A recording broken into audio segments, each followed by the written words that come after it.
So good morning everyone. Today we are going to start with fourth question of exercise 6.3.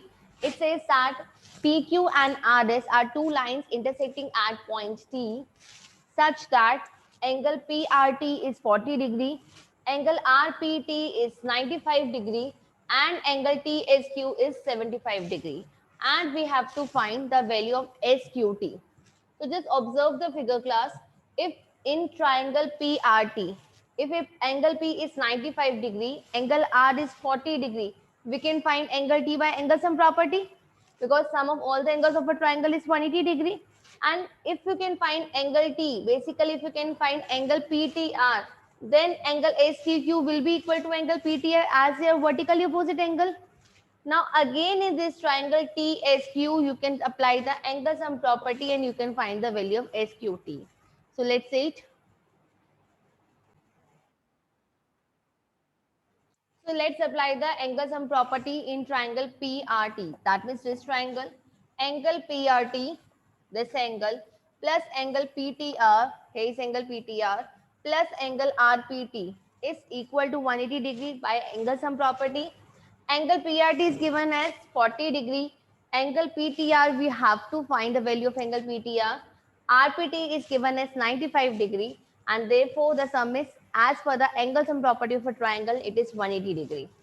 Now 95 plus 40 is 135. That means 135 plus angle PTR is 180 degree and therefore the value of angle PTR is 180 minus 135, that is 45 degree. So first here we have found this value, that is 45 degree. Now you have studied that PQ and RS are two intersecting lines and therefore this angle SQQ will also be 45 degree as equal to PTR as their vertically opposite angle. Now since we have to find the value of SQT, so what we can do now? We can apply the angle sum property in triangle STQ. So now we have applied the angle sum property in triangle STQ, that is angle STQ, this angle plus angle TSQ plus angle S plus angle TSQ plus angle SQT is 180 degree by angle sum property, as the sum of angles of triangle is 180 degree. STQ we have just found by vertically opposite angle, that is 45 degree. Angle TSQ is given as 75 degree and we need to find the value of SQT. And therefore 75 plus 45 is 120 and 180 minus 120 is 60 degree. Therefore we got the value of SQT as 60 degree. Moving to the next question, that is fifth question.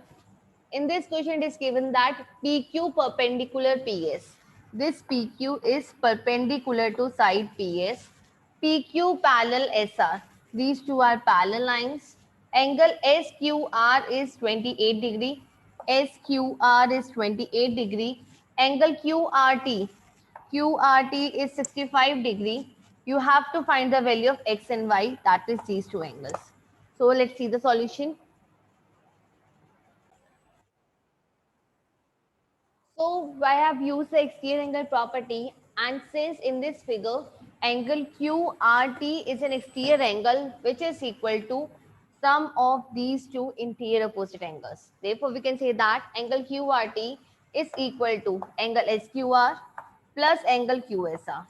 QRT is given as 65 degree, angle SQR is given as 28 degree, and so we have found the value of angle QSR as 65 minus 28, that is 37 degree. That means this angle is 37 degree. Now it is given that PQ parallel SR, and since we know that QS is a transversal, therefore I can say that angle PQR, that is this angle which is marked as S, will be equal to angle QSR as alternate interior angles. So that means if this angle is 37, therefore your X will also be 37.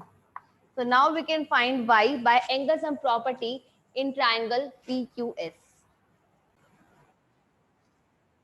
So we can say that in triangle PQS, angle PQS, that means this angle which is marked as X and we have got the value is 37 degree, plus angle QSP, that is Y, plus angle SPQ, that is given as 90 degree.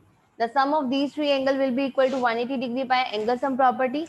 90 plus 37 is 127, and 180 minus 127 is 53, and therefore we get the value of y as 53 degree and x as 37 degree.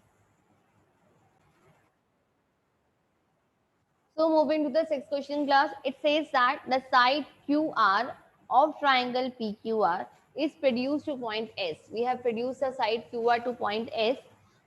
If the bisectors of angle PQR and angle PRS meet at point T, PQR bisector, that means QT is the bisector of angle PQR, that means these two angles are equal. Similarly, RT is the bisector of angle PRS, that means these two angles are equal, and it is given that these bisectors are meeting at point T. And so we have to prove that angle QTR is equal to half of angle QPR. That means this angle is half of this angle QPR.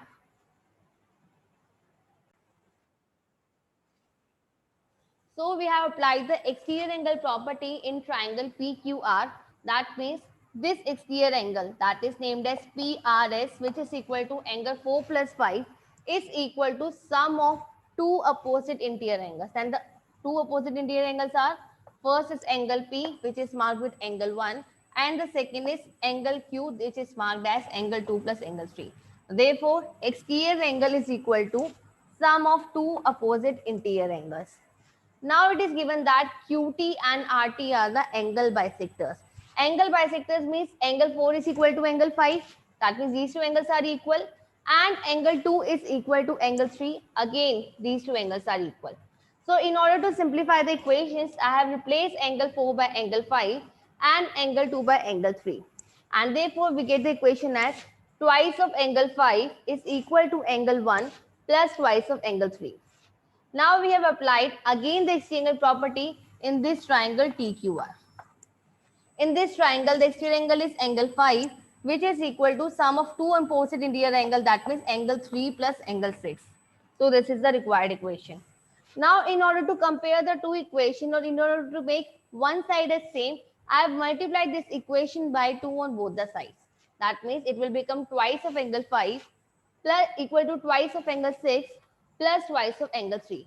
So now we can compare the first and second equation as the left hand side is same. So let's compare. So I'm comparing equation 1 and 2. Left hand side already same thing. That is we can compare the right hand side. That is angle 1 plus twice of angle 3 will be equal to twice of angle 6 plus twice of angle 3. Because twice of angle 3 is same on both the sides, so we have cancelled it out. So we are left with angle 1 equal to twice of angle 6. This 2 will move to other side and it will move with as a division. And therefore we can say that angle 6 is half of angle 1. Angle 6 is QTR. That means QTR is half of angle QPR. This is what we need to prove.